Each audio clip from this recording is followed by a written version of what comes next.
teaching you that black in the night is empty space, right? It's not full of ether like your life, and that there's no space, but that the heavens have a substance and an ethereal reality which comes to bear upon extraordinary relationships between the sun and the earth and your own flesh and blood and the limbs of the trees and the limbs of all the knowledge we should want to make sound and to sound out and flesh out the things by our own sounds which could but add to the well-being of our kind if we could understand and hear all the languages we speak by birth and from birth to birth, and not from a poem in a life that is assumed to conclude with death, or relationships a la number 2 that are predicated upon concluding and beginning as though in nothing but death, and a sun that is born from the death of other stars and must continually die in its vast empyrean 93 million miles away.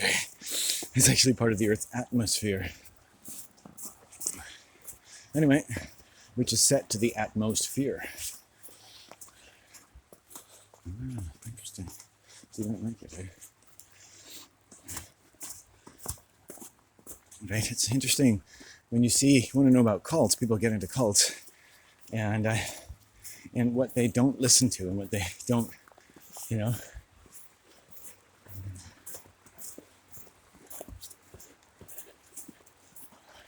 when you go into a cult, they're always telling you like, oh, we figured this out, but it's amazing what they don't talk about. Not just what you can't talk about, but people never talk about. Ugh. Okay. My love, my dear love. Okay, so there's really no precipitation. It's good. I can sit down and take a little break maybe at some point here. Ooh. These shoes are amazing. I don't expect it to last all the way home, but it's been pretty good. Look, here's kind of an interesting spot. Ooh. Okay. Oh.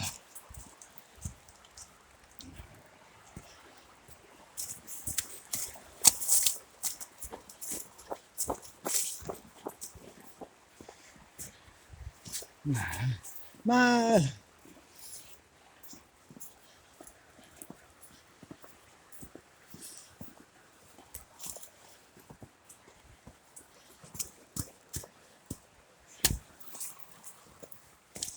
Let's go up here.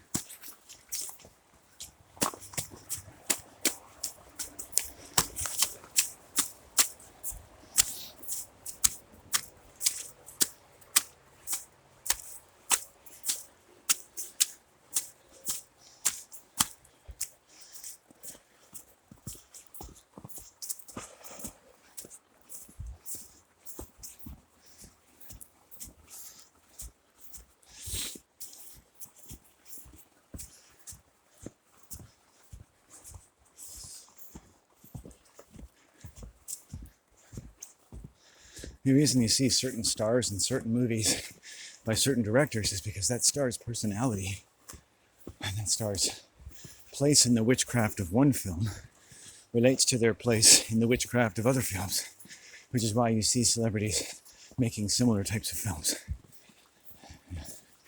and experience and have a range of similar actors used by similar directors of sort of artistic Hollywood films and stuff like that. And people get so fucking involved in cinema, yet at the same time they don't understand that it's witchcraft. If you don't understand it's witchcraft, you don't know anything about cinema.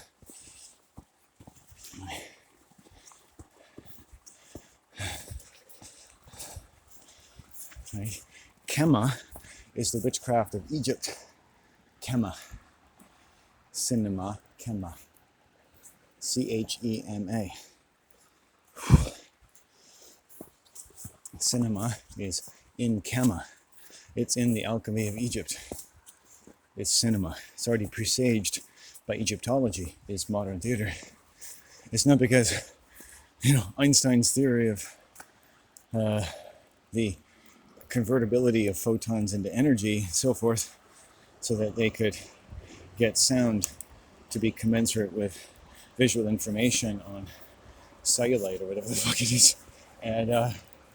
And that's what gave place to the ability to have solar panels and or modern cinema and audio synced up. And that's why we have cinema. It's like, oh no, it's all witchcraft. Einstein is witchcraft. right? More people had TVs than they had advanced refrigeration technology in the 1930s, or radios in the 1940s, because the war and the media and matrimony and the energy of the labor force and the deprivation therapy of all children around the world was all connected. And Bing Crosby, talking about going home for Christmas, was played by the same guy who played Adolf Hitler. Winston Churchill played a high-ranking official in the Nazi cabinet. It's all fucking you around, man. It's all witchcraft. Playing games with identity and your subconscious. And since your subconscious can pick all of this up, you have to live away from your subconscious as much as possible. The way you don't want to listen to me. It's like your life is lived away from this. Well, when you want to touch this, You want to come near this. It's like, oh, I can't handle that. But you are handling it by everything you've learned how to be in the world. To be good, so that you don't have too much stake in what is truly evil. Only what evil you're allowed to think about, which can never be comprehended in its true proportions. And so your sense of moral and critical proportions never has to bear any moral agency to be aesthetically correct with reality. Proportional to the nature of what humans are really enduring. Imagine someone like going through a Holocaust and being like, it's okay. It's just we're having a slight little issue with some of the Nazi party. Let's just march on Washington, it'll all be okay. If you don't know the extent of the problem, you're never going to solve it, right? It's like Hegelian dialectics, problem, reaction, solution. You never get to know the reality. And the guy that used that phrase the most in the 1990s and 21st century was David Icke, who was also Sir Richard Branson. He's a fake. They're all fakes. You understand? They're all fakes. Anyway, it's all theater for the mind. It's all witchcraft. They're all witches. All the financial world is witchcraft. The legal world is witchcraft. Dealing with the bully in high school is witchcraft. Dealing with the popular girls or boys and the breaking off of various personality cults in high school, witchcraft. Sports, witchcraft. Teachers, the profession of witchcraft. All of it. All it predicated, forget what your teachers are teaching you. They get to what? Just like you're held in court, they hold you in the classroom. The classroom is a court. Your identity is that which has no will of its own. You're like Lucifer. You tried to have a will of your own, and it brought about the destruction of the world by birth. How dare you have a will of your own? Now we've got you in that chair to solve the problem of you having a will of your own. Your schizophrenic identity has already been attributed to you for the rest of your fucking life. Teachers can do this. Teachers are takers of Ia, your essence. They're taking Ia out of you. They take the earthliness out of you. They take the animal out of you, right? And they do it all without ever having moral agency. So you don't have to blame them. They don't even know what they're doing. And you don't know what they're doing. And since no one knows what they're doing, no one can be wrong, so you might as well keep doing it. Right? You live in an orgy of lowered inhibitions because you're forced to play roles predicated upon lowering your inhibitions in order to survive. Against your own mind, against yourself as a modern schizoid. Very prominent, actually, feminists and feminist anthropologists have said similar things. Like Monica Sue, SJOO. Okay, here we go. Let's go up here. Do I want to? Let's take a break for a second. Well, it looks like it's got a certain amount of brown. So it's compressing and melting.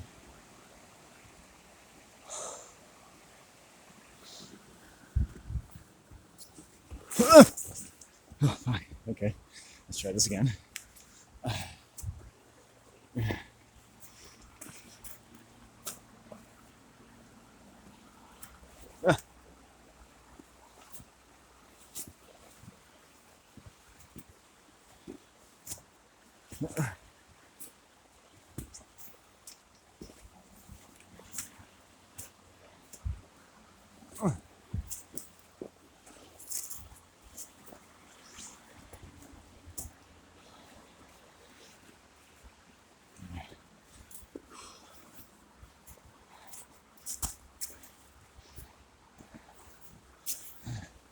What I did earlier actually kind of helped that.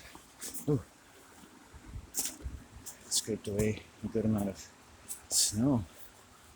Nice job. Oh. Okay.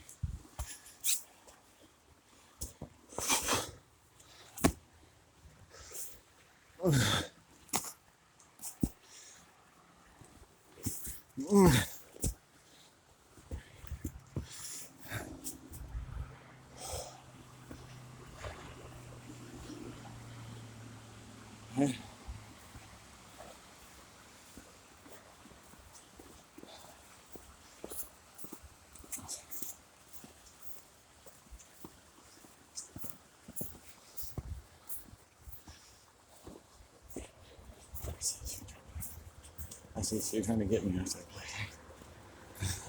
oh, they must be thankful for you, eh? Am I just a problem to be dealt with? Am I a problem to be dealt with? Can I talk to your supervisor? Yeah, see, I've said the words uncomfortable several times. Did you hear me say that? I don't need your rationalization or yes. Just answer my question. Did you hear me say I'm uncomfortable? Yes or no? Right? Okay. So when I'm comfortable in my practice, right, I think something's wrong. If people don't hear that I'm uncomfortable, they're usually sexual predators. Right? If someone tells me they're uncomfortable, I'm like, oh. Right? If you tell me I'm uncomfortable the way you're talking to me, I'd have to change the way I'm talking. Yeah. Well, yeah. Right? Police are natural sexual predators. Right? They are. They have to be. If you understand how humans work with narratives and electronic social dynamics, you know that every rank and every level, they have to be. The nature of their job is to be predators, and all predators are sexual predators. So that's just what they do. So when you see them approaching black people and touching them, and you see the disgust on the black person's face, because these people intersect and trespass upon natural human boundaries, because their ambitions are so low. Most police can't even have normal sex. That's why a lot of their wives and husbands are so fucking ugly and they're so fat. They don't need to have sex anymore, right?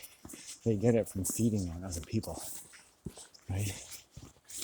You know when someone's a predator, they're not having good sex. I can have better sex with my right hand on my mother's couch than most people can with another person, because they're basically dead inside anyway. They're just raping each other, having sex with dead bodies, because they're practicing matrimonial witchcraft and other things like dating. Dating. What is dating? Okay. There's people up here.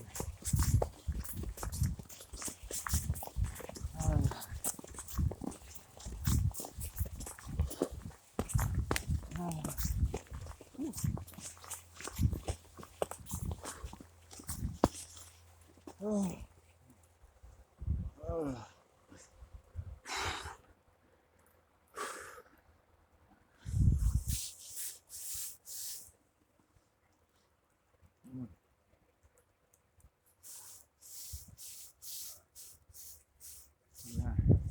That tree is falling down up there. It's right across there. Kind of makes the number 3-3 in a way.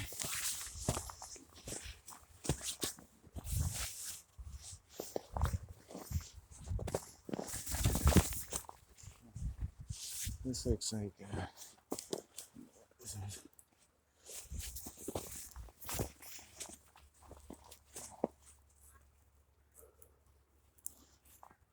the limbs sag around here. And the sun turn up. The trunks are pretty strong.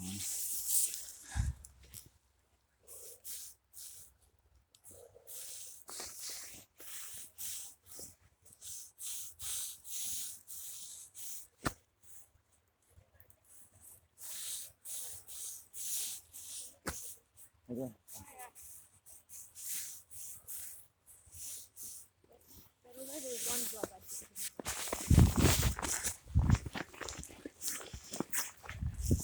There's actually one here. It's white line. It's nice. Number 2.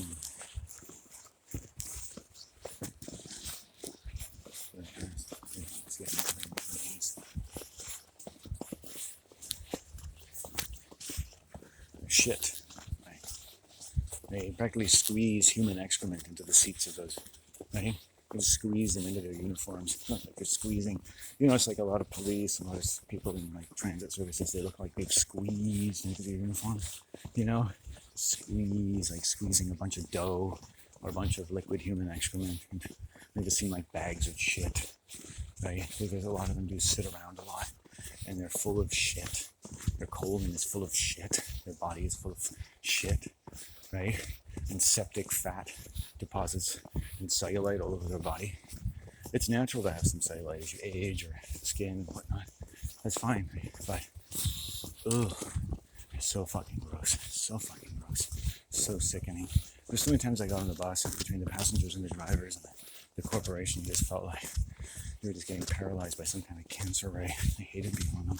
I'd have a day like this, and the worst of it is when I had a long day and I was saying hello to a beautiful family member who had passed, and doing some ceremony in these beautiful woods I know, sanctified by thousands of walks, other beautiful tuneful days. Made contact with my children, all kinds of stuff, and they haven't been born yet, and may not be. It's really up to various things. Anyway, and then you just be sickened by the sadistic violence of a female bus driver, and subsequently another male bus driver. After I continued to take their services, I continued to trust them after complaining and saying, I really don't want this to happen again. Right? You know, it's like, I told you on the phone, I didn't want to see this happening to me again. Once was enough, you know? I was willing to continue using your services after being molested by this person. And I told you, operator. This operator knew everything about me, but didn't seem to know that it actually did happen again. Don't you think she should have been a little ashamed of herself? Right? They're fucking disgusting human beings. They live in a cult, right? These drivers go out on their own and do malicious shit to other people. And they're in an alcoholic cult where it all becomes covered up. Fucking disgusting. Disease. People have disease. Right? These people have diseases in their mind.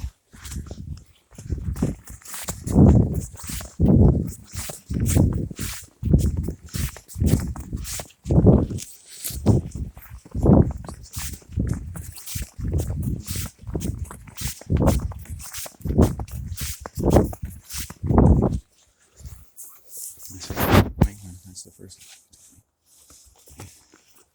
There's no sure there. You refer? Oh, that's okay. Why do you think I'm doing that?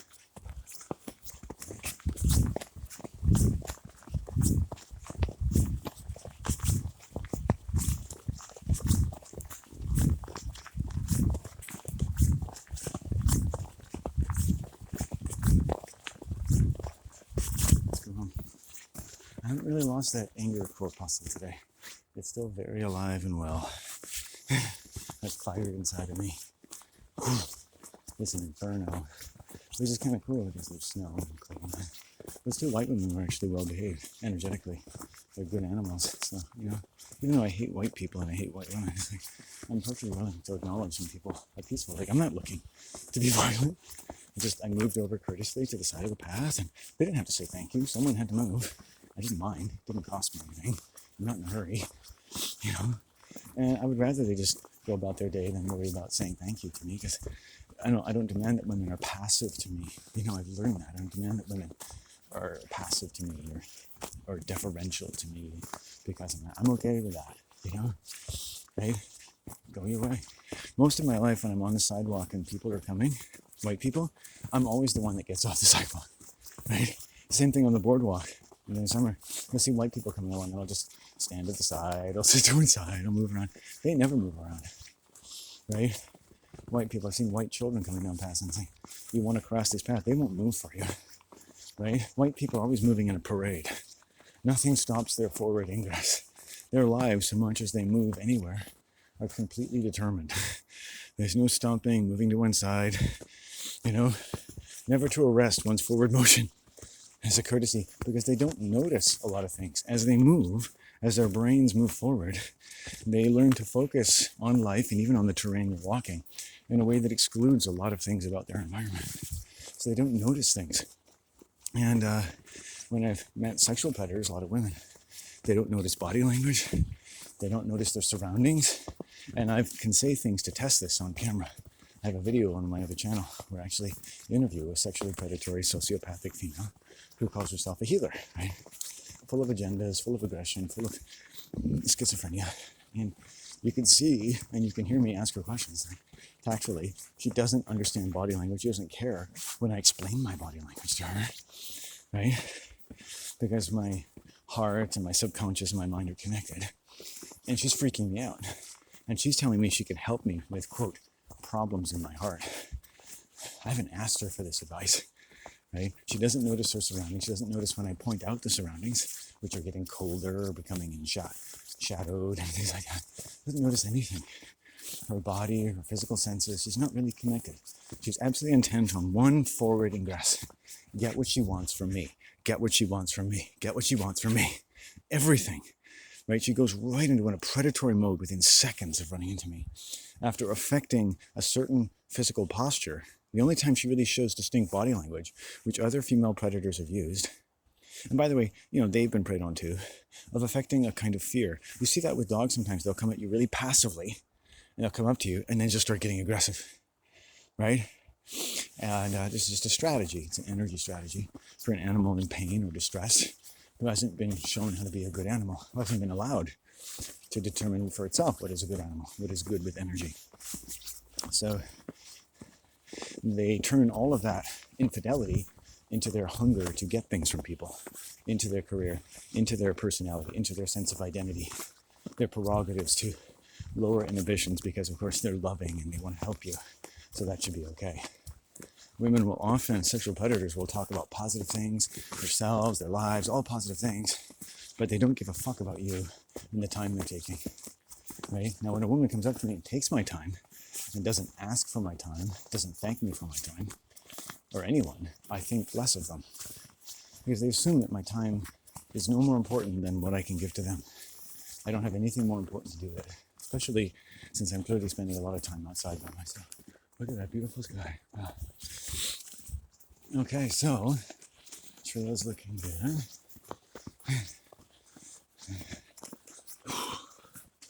Wow, that change of shoe is a really positive part of my day. We'll go back to that log in the forest down here where I had my first little sit down and then smoke up a little bit again and probably finish that joint. Probably, we could say that'd be a joint and a half at this point today. And then, I try to keep it under 2, so that's good. Look at, people just walk right through the circle that I made. Here's the center of the circle. Shh, right? Not one person has attempted to walk around it, you see? This white people did that sacred circle. Right? Look at it. Not one person has attempted to walk around. Well, you don't know for sure. They could have walked around the circle, but it doesn't look to me like anyone has attempted to walk around the circle, right? Because they don't notice their surroundings. They don't notice things. You see, it just shows you right there. Here's the snake that I made. People are just walking through that too. And little things, right? They notice what they're supposed to notice. They're like robots, right? Flick a penny on the ground and every white person will go, stop, right? They notice what they're supposed to notice. Ding, ding, ding, ding, ding. And you'll notice that if you tell white people that media is full of subconscious suggestions, they're not interested because they're trained not to notice things. It's like, no, it's too enjoyable to suspend disbelief.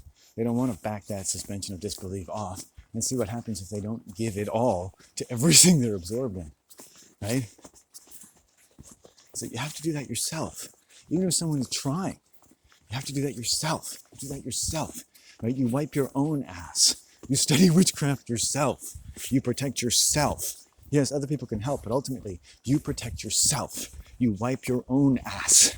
You get a glass of water when you're thirsty. Did you know, well, I got in trouble in school for getting a glass of water, a sip of water, while listening to the thousandth of hours of mindless chatter of one of my so-called fucking teachers in grade 7. Fucking retard, eh? The guy actually fucking apologized to me. He showed a consciousness of guilt. My purity brought it out of him. I got a narcissistic teacher to apologize to someone a third of his age. What a fucking douchebag, eh? Consciousness of guilt. You see? The bus driver that attacked me, she had a consciousness of guilt. She was aware she'd done something wrong, but she didn't fully accept it. And then she committed more wrong. I think they did something with her, but That's all right. And then I got punished energetically. But I made it through another stage of attack since I'd put curses on the Church of the Eastern Star, which runs like the local Chamber of Commerce, the banks, the royalty, the warlocks, everything in the area. People don't really own anything, that's okay. Let's get home. Right. We're doing well. I mean, I'm not cold, I'm not sweating too much. The day has warmed up nicely, and I've walked as far as I would walk on a summer's day with 6 inches to a foot of snow. Not really a foot, most places I've gone, but enough to worry about every step of the way. But look, it's all packed down. Nice. It's getting there.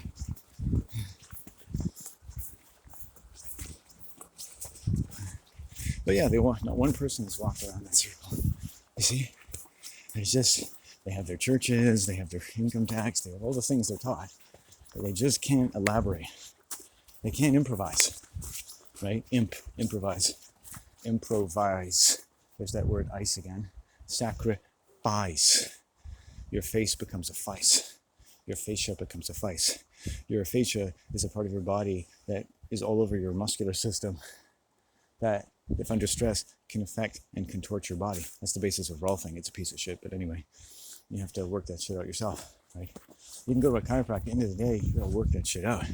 That's blood poisoning, and it will move to different things. Anyway, the idea that you're gonna spend $1,000 and just have somebody touch you and work out your myofascia is just fucking ridiculous. These people, I can tell you, are all fucking insane sexual predators. Another story. I met them, studied them. All these little healing systems are, whatever. These are very touchy-feely people.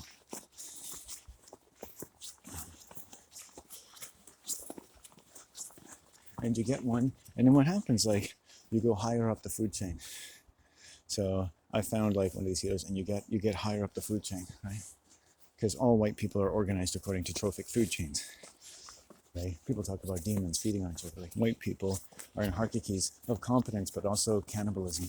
Competence and cannibalism. You say, well, aren't certain people where they are because they have higher competences? Yeah, competence and cannibalism.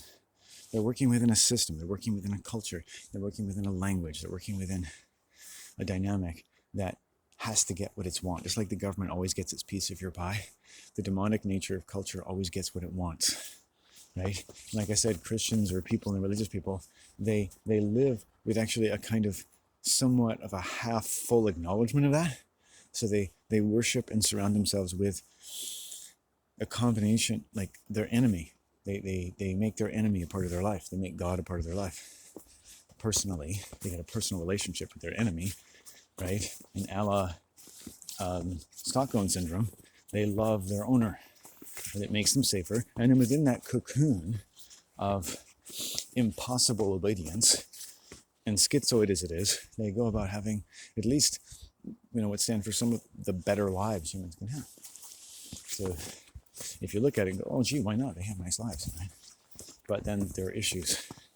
Right? You're looking as a closed system. Now you look at how humans relate to each other. You look at violence.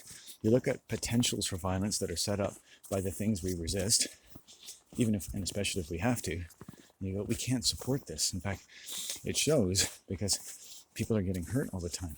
People live lives of death, hour by hour, because in Egyptian alchemy, every arc second, every latitude, every longitude, every hour, every watch of the day is a watch of death. Whereas really, every watch of the day is a watch of incredibly long-lasting existence. It's every movement of time is an effulgence, taking new form, born, as it were, from the endless past and the endless future. That's what the void is really about. The void is not empty. It gives birth to things from the endless past and the endless future. That's Raven medicine, and that's where deep, dark medicine comes. And you may get cast into oblivions and loneliness and feel like life has just left you stranded with nothing and no one. And that's where healing happens. That's where you can do healing for the world. Those blank spots in your life, they're incredible power spots. You may not be angry, you may not be sad. You may just be filled with a stillness that scares you, alone out in nature somewhere. And the raven will be near, hover and sing.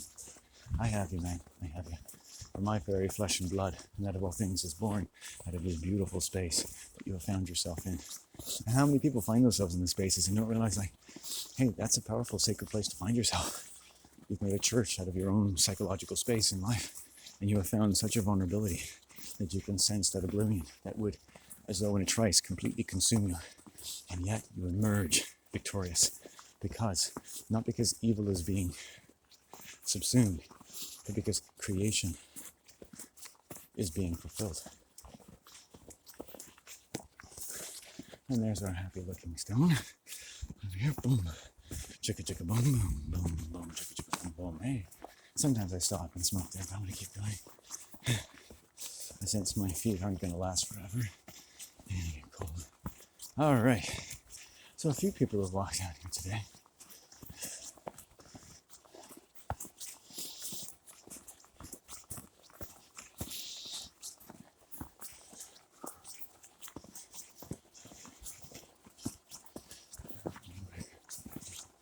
Windbreaker.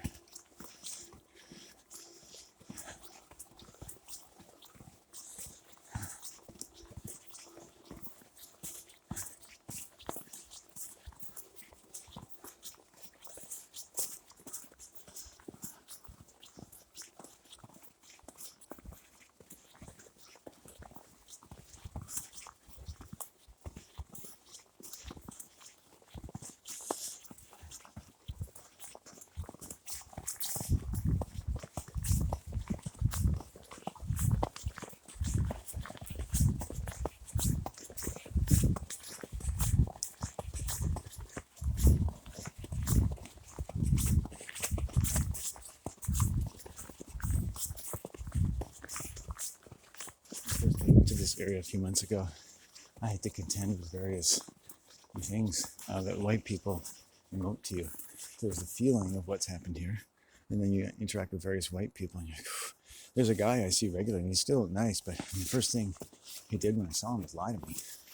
And then you just have to absorb that. If I'd gotten mad and said, you're a fucking liar, I mean, it would have set up a very bad situation. It turned out that I see him like once a month or so. You know, and they put these signs on this public land, and they're not legitimate.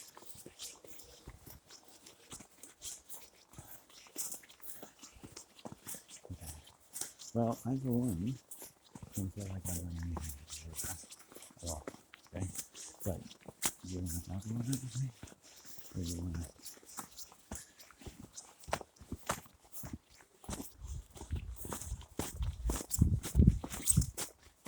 $25 million. That's what I've got this Naked Naturals fucker Jordan pinned against the wall with. A $25 million energetic lien. And that fucker has to live with that every fucking day of his life. Every fucking day that little worm swims in his fucking blood. And not that such and such a thing will happen. It's really up to him.